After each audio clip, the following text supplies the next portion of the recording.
Welcome to the program, everybody, from the edge of America. I'm Rick Amato. Today is the 50th anniversary of Martin Luther King Jr.'s famous I Have a Dream speech. And people from all backgrounds have marched on Washington this week and today to pay tribute and honor the slain former civil rights leader. And one such very special person joins me right now from Washington, D.C. She is the niece of Martin Luther King Jr., Dr. Alveda King. Dr. Alveda King, welcome to the show. Well, thank you. It's so wonderful to greet you. I'm here at the Martin Luther King Memorial. That's a statue in honor of my uncle, Dr. Martin Luther King Jr., my uncle ML. And you can see there are a lot of people here that are visiting the memorial today, and the Park Service staff. My family and I have put a wreath behind us at the memorial. So hello to you and your audience. Okay, well, thank you. And you were a speaker today at the Let Freedom Ring rally. Tell us what was the message of your speech? The message at the rally today, of course, through the message of my cousin, Elder Bernice King, CEO of the King Center, was love, agape love. My cousin Martin III mentioned that as well. I spoke at the interfaith service this morning at the Shiloh Baptist Church here in D.C. And then my music, Let Freedom Ring, a song that I wrote many years ago in celebration of the dream of my uncle, was played today. So it was actually a very exciting day. The president, of course, spoke well, and some of the former presidents, and they did a good job as well. We have airplanes flying over us. I think you can hear that as well. I don't think there's anything we can do about the planes. Well, I could maybe sing Let Freedom Ring while they go over us in the air, but we'll wait a moment. Go ahead. And the good news is that they're not interfering with the sound.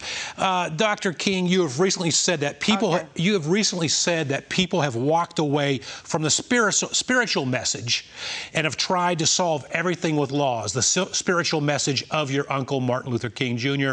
And again, you've said he tried to solve everything with laws. Can you elaborate on that comment, please?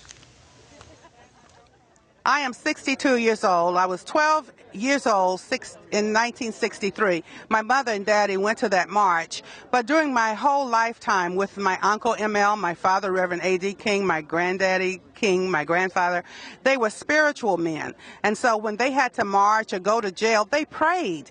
Even with their songs, We Shall Overcome, God is on our side.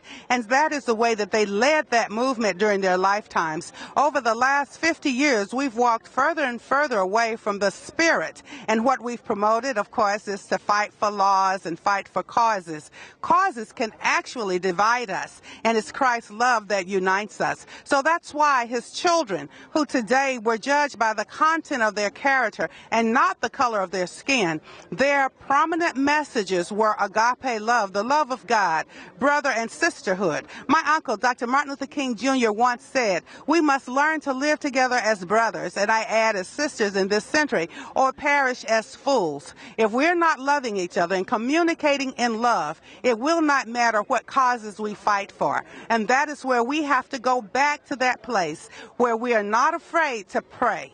And then when we sing We Shall Overcome, God is on our side. Truth will make us free. We're going to have to believe it and love each other and demonstrate that. You've also said that you worry that the freedom that your uncle has fought for has been redefined in ways that he would not recognize today. Specifically, you're referring to gay marriage, I believe, and abortion. Elaborate, please.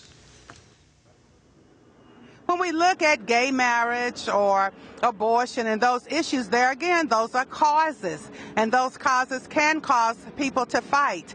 But you know, when I even think about the HH mandate, for example, that wants to give out free birth control and easy access to abortion, well, Dr. Martin Luther King Jr. now has a little granddaughter, and I think that he might even believe that his little granddaughter would be better served with good education, an opportunity to grow up and have a good job and those kinds of things. So those are things that have to be discussed there again with that agape love that I'm talking about. So causes divide us, love and Christ unites us. We can talk about these things. I personally believe the Bible.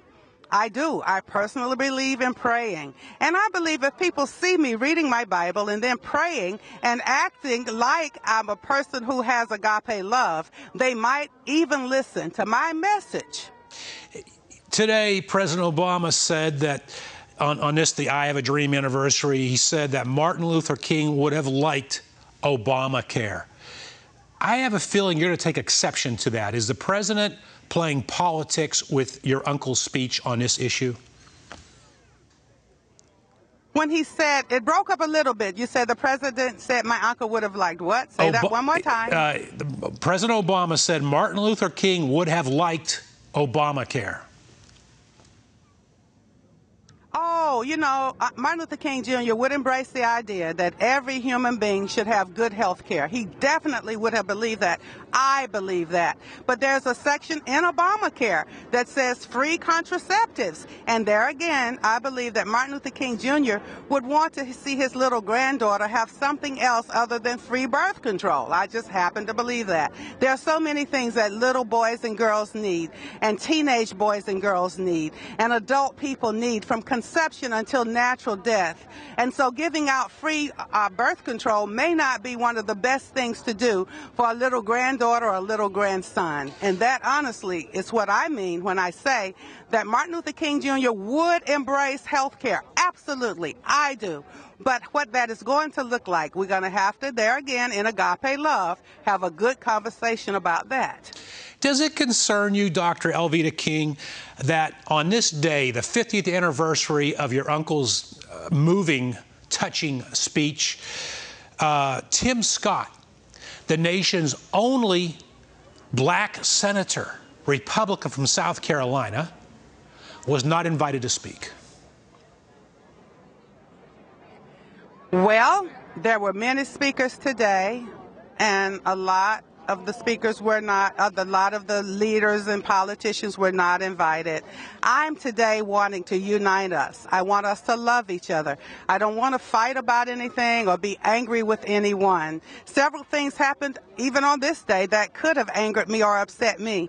But I chose to do what Martin Luther King Jr. said, to walk on in the light, in the truth, and to display the love of God. If we can do that, I'm not angry with anyone today. I really am not. For a split second I was, and man, did I get upset. And then I remembered.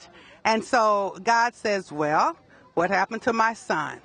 And I remembered that. And I'm even able to forgive those who shot my uncle today, who killed my father today. Wow. And so when I look at the statue that's behind me, it's with joy, not with anger. And I really want to encourage everybody to try to embrace that type of attitude, because that way we can actually live as one human race, one blood, and really learn to love each other as brothers and sisters. And then we absolutely will not perish as fools. Dr. King, and this is a very special day, not just for America, but perhaps more importantly for you and your family personally. And I understand and appreciate the positive feeling and message that you're giving us. Final question. If your uncle were alive today, what do you think he would say and believe as he looked out across America and saw where we are as a society as it relates to racial relations in the United States? My uncle, if he were here today, would say to embrace the truth and do it in love. He would encourage us to let our little lights shine. And when we each let our light shine, the light becomes brighter and brighter. And so there will be light at the end of every tunnel. I believe that even as I glance out at the beautiful water here and I stand at this beautiful memorial in his honor. And so I'm going to encourage you to let your light shine, love your brothers and sisters, and begin to communicate not only for a cause, but to communicate as a family.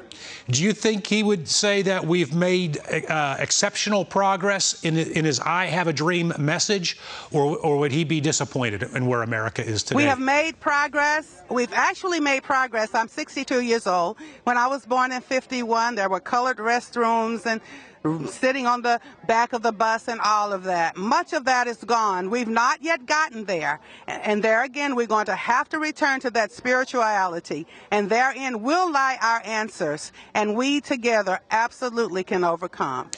Dr. Alveda King, we appreciate you taking your time out of your important and busy day. We know this is very special for you, and we appreciate you joining the Rick Amato Show on One American News.